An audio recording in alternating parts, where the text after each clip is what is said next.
this problem, part A, right?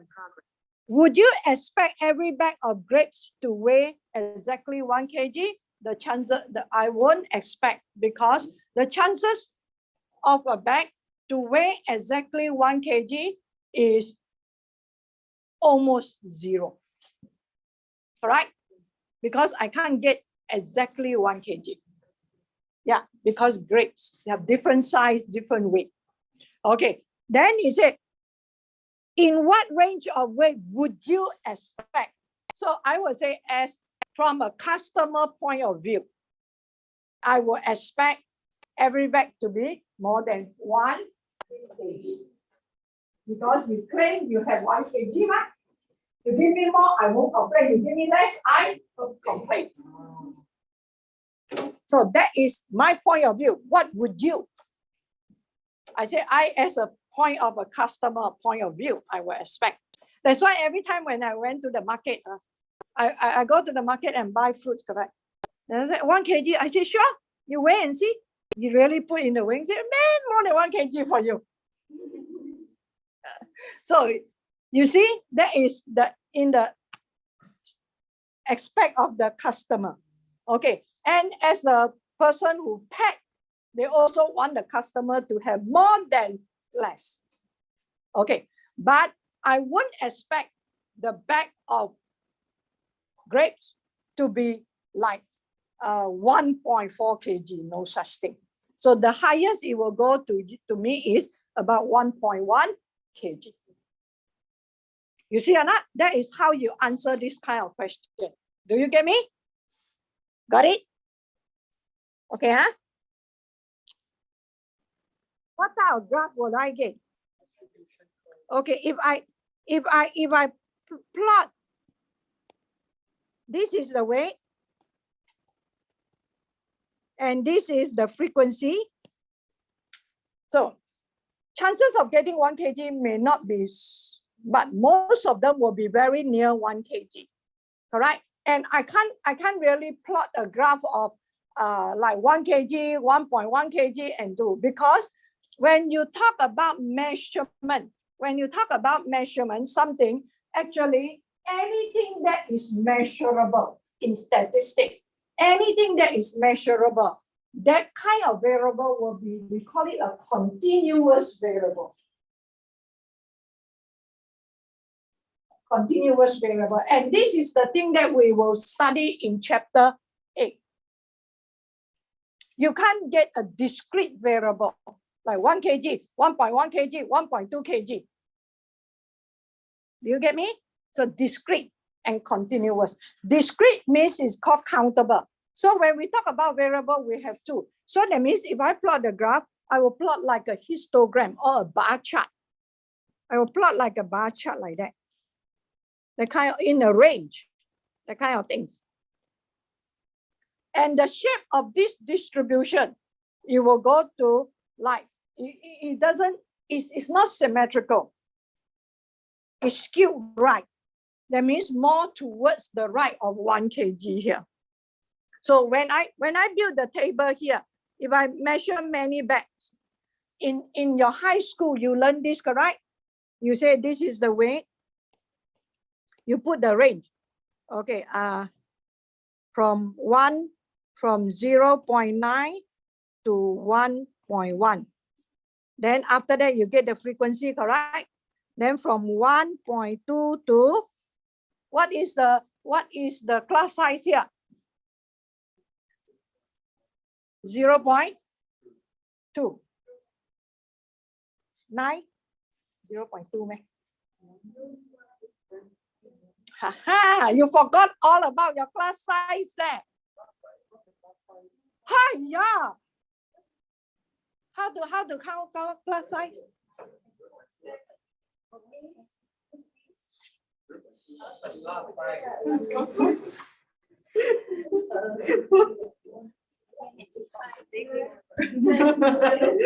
Every class there is a lower limit, there is an upper limit, correct? So the lower limit for this one is 0. For this class, the lower limit is 0.85. I'm talking about the weight in kg, okay? You forgot all that, you better comment. Okay, then the upper limit will be 1.15. So you take the upper limit minus the lower limit. So what do you get?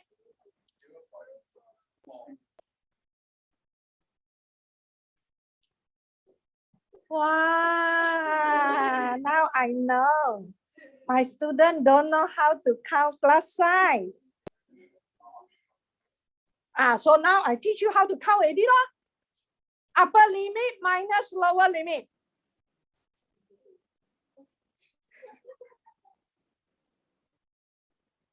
You cannot just take 1.1 minus 0.9. Anyone learn in Malay? Malay call hat atas, hat bawah. You forgot, How to get the upper limit and the lower limit?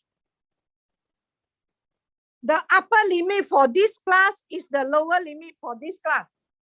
So you take the upper of this class plus the lower of this class, the class, then divide by 2. 1.1 plus 1.2 divided by 2. Isn't it 1.15? Wow. You better go and call the help from your high school teacher. Okay, so we in this case, you can't plot an individual value. It's impossible for you to plot individual value because this variable, this one, hello class, because this variable is considered as a continuous variable. So usually we put it into a class. The chances of you to get 1.1 is very unlikely. All right, the weight to be 1.1. Are you clear?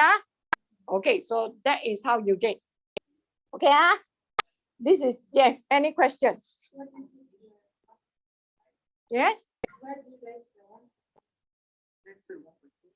No, depend on how you tabulate it. Okay, let me go to the, when you talk about continuous variable, when you talk about those variable whereby you can measurable. Continuous variable are those measurable. Are you clear? Measurable. That means you can measure. There is a unit of measurement. So when you record down, okay, you may have a look at your textbook. Can you please look at, okay, can you please look at page 159, question 3. You look at the height, the way they record.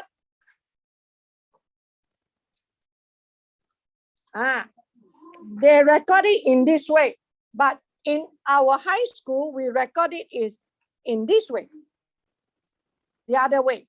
So we record it. So now, just now, if I record the table, correct? Okay, I do it like that.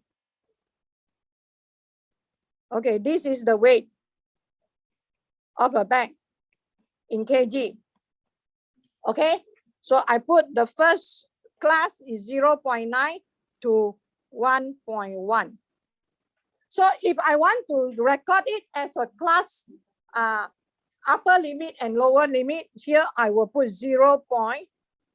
Another way of recording, 0.85 to 1.15.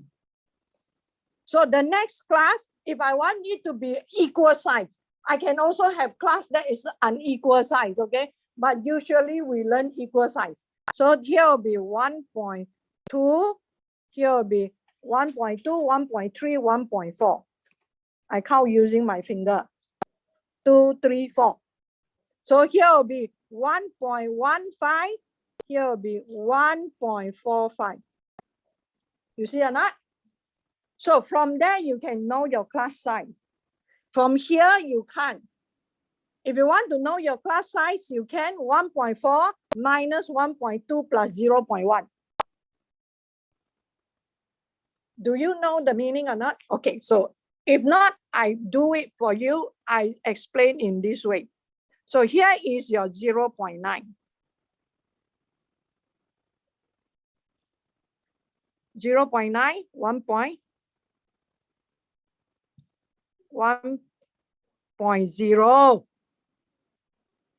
1.1, 1.2, 1.3, correct? So I take from 0.9 to, did I? 1.1, okay? So you cannot take that as a class size because you take the discrete. So you take the middle of this one to the middle of this one. So this is considered as a class.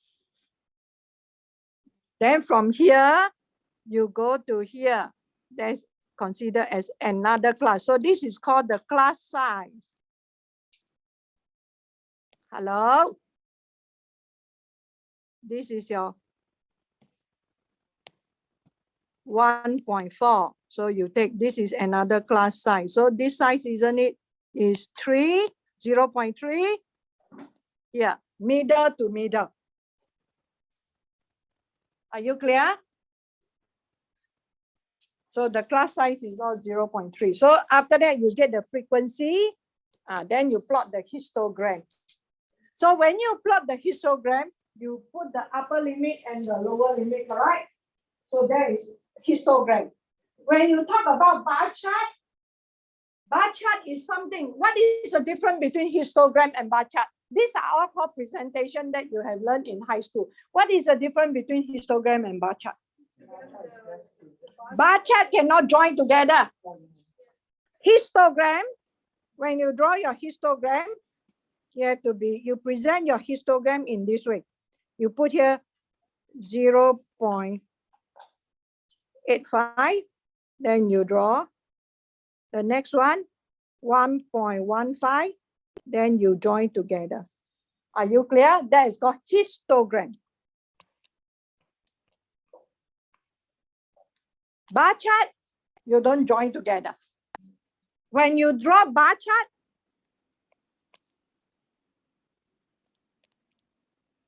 you just draw one bar. Then you put here 0.9 to 1.1. That is called bar chart to 1.1. You don't join together.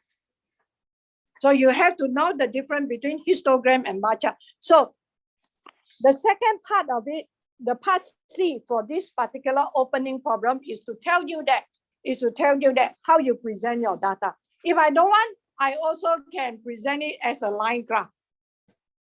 Or I can represent the data that I collected by using frequency polygon. So all these are the things that you have to go and find out. All this you learn in high school. Presentation of the data that you collected. You get me? Okay, so a lot of revision to be done. Okay, so now let's answer part D. So I expect it, for me, according to my expectation, I expect most of my value of a bag that I collected for each bag, right? The weight will be more than 1 kg, so it will skew right. But the one that is more than 1.5 kg, maybe the chances is almost negligible. Even 1.4 kg also negligible. Yeah, most were cluttered around there. Yeah. Okay, so let's go to part D. Okay, who want to try to answer part D before I give you the answer? Would the graph look different if you were analyzing the weight of 1 kg of bag of sugar? Yes. Okay, so the answer is a yes. Yes, in what way? Okay, one by one. Most of the sugar bags will be exactly 100 kilograms. 100. Oh, sorry, 1 kilogram. 1,000 grams. Will be around 1,000 grams. Okay. So I will share most of the for bag of sugar.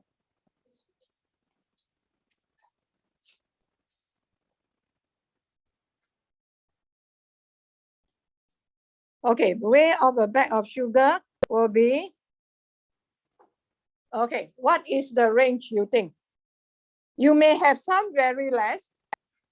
So I will put here 1 kg. I don't expect them to give me less than 1 kg. Okay, then highest 1.02. That means a difference of 20 grams. Yeah. Do you know how much is 20 grams? Or 0.5? Okay, 0.5. That means a difference of 5 grams. Okay. So you expect that. Okay, why? Very They are machine organized. Okay, they are machine organized. One reason, correct? So how can it be so precise? It's very small. So How can it be so precise compared to grapes? If I put rock sugar, you have to be very different. So when we talk about the sugar here, we talk about the refined sugar, the sugar that we buy, right? We are not talking about the rock sugar. So the sugar is because first thing is machine feed. It has to be very precise. How can it be so precise? Because the size of the sugar is very small. The individual sugar, okay, the weight is very, very small. Okay, chemistry student, you got weighing machine in the chemistry lab, correct? If you don't mind, you go and get some sugar and you weigh. So just now, if you say, you expect the bag to be 1.02, the highest you go, is quite a lot already, right? So that is the reason why the size of the grapes and the size, the weight of one individual grapes and the weight of one sugar grape, so called, is very, very different. Correct? One sugar, the one you try to go and weigh. You're in chemistry lab, got electronic. Please go and ask your chemistry teacher. Next teacher don't know, okay? Ask your chemistry teacher. Mr. Yap. Do you know not 70 grams of sugar is a lot? Now 50 grams of sugar is a lot already, no? 50 grams of sugar, do you know? I think it's more than a tablespoon. It's more than a tablespoon. So cannot be. Machine feed cannot put in so many unless it's human. Even human also you won't. Because you can take out even 1 teaspoon, all right? Yeah. So that is the reason. So when we talk about, so all these differences, listen carefully, in statistics, all these differences, we call it what? Yeah, you can say random error. You can say, you talk about the spread of the data. And whereby later we will study, we count the standard deviation. So that is called the standard deviation, the variation of each individual data from the mean. That is called the standard deviation. Later we will study. Okay? So statistics is all reasoning and how you interpret. Look at the situation. All is very, very situational. There's no right or wrong, depend on how you argue out your argument. Right? Okay, so done with the problem statement. Yes?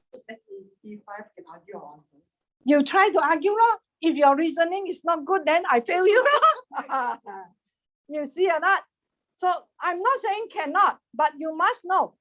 And our statistic argumentation, right, is all based on the value that we have. You cannot simply argue one. Yeah. Our argument is not just you argue, you think you are right. No. Okay? Your opinion is not your opinion.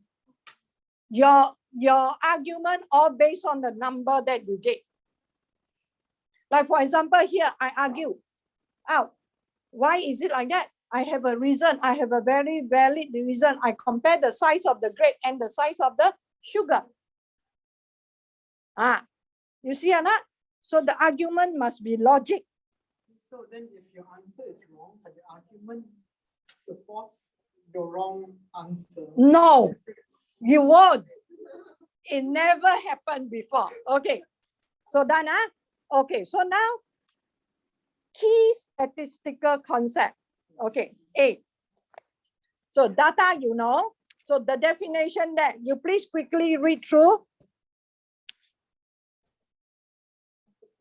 Categorical means, when we talk about categorical means, I want to talk about, okay, types of car that Malaysian got. Okay, how many Malaysian got Proton Saga? Which is the favorite types of car in Malaysia? So that is called categorical. So you don't have a value. So you just say Proton, Honda, or whatsoever. So it's category. No. Categorical, that means there is no numerical value to represent the variable. You are using words to represent the variable. Types of car. Types of car. Okay. So, like for example, subject that student like the most. Maths. So don't pull my leg. My leg is long enough. Okay.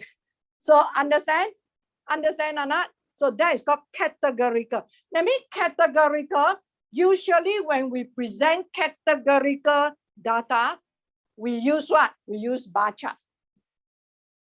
We write down the category on the x-axis and we put the frequency on the y-axis, vertical axis. Categorical. The only way to present is a bar chart or pie chart. Am I right? So category. So you can just know which is the most favorable. So you can only count the mode. You don't know the mean because there's no value for you to count. Are you clear? So now you understand the meaning of the mean and mode? You know. Yeah. So you can't count. Categorical variable, you can't count the mean. You can't count the standard deviation. You can only know the mode. But you can find the mean of each category, right? No. No way. Categorical, because type, there's no numerical value. Do you know how to count the mean? The variable must be numerical. Okay. So when we talk about numerical variable, we have two types of numerical variable. One is called the discrete. If you look at page 155, one is called the discrete. The other one is called the continuous. Okay. I want to let you know how to recognize which is discrete, which is continuous. The two keywords. Discrete is countable. 1, 2, 3, 4, 5. My variable number of children in each family. So I can count. So these are called discrete. Continuous is something that is measurable. You use an instrument to measure it. So this continuous variable always got unit of measurement. Like just now, the weight of a bag of. So that is the difference. So we are going to discuss discrete variable in chapter 7. Continuous variable in chapter 8. Clear? So when you talk about chapter 8, all are measurable. And in chapter 7, you are talking about discrete variable. And one of the distribution that you have learned before in chapter 7 will be binomial distribution. If any one of you never heard before, don't worry. I will explain from A to Z exactly what is a binomial distribution. Okay? And when you want to talk about continuous variable, that is in chapter 8, that is called one of the particular distribution that we are going to learn. I'm not saying the only distribution. One of the particular distribution that we are going to learn at this level is called normal distribution. There are many other continuous variable distribution, like chi-distribution, one tail skew, one tail right, what also student t distribution. There are a lot more, but we just concentrate on one. That is normal distribution. That means symmetrical. Are you clear? So that is exactly. So that is called. So I have explained now what is categorical, what is numerical variable. So every time when you do a question, you have to know what is your variable. So before you can know what is your variable, you have to know this variable, you are going to draw from where? That is called the population. What are you going to study about this variable from where? So that whole group that you are going to study, that entire group, we call it the population. Okay, so if you look at that population, an entire collection of individuals about which we want to draw conclusion. Draw conclusion means about the variable. Are you clear? Okay, so census is talking about every individual. You include everyone. Okay, then parameter.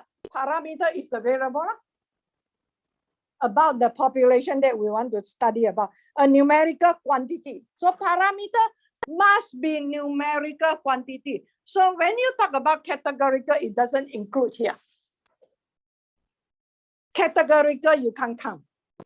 Only numerical variable, you can do some statistical calculation. Are you clear? Okay. So samples. Okay, we will talk about sampling in chapter 9. Why sampling is important? Why sampling is important? All this we will talk about in chapter 9. Okay, so I'm not going to go into a lot. We will talk about this in chapter 9. So hold on first. Sample. Sample means I just take part of from the population. And how should I take it? So that one, when I come into chapter 9, you take notes of how I explain to you. Okay, statistic means something that you count up.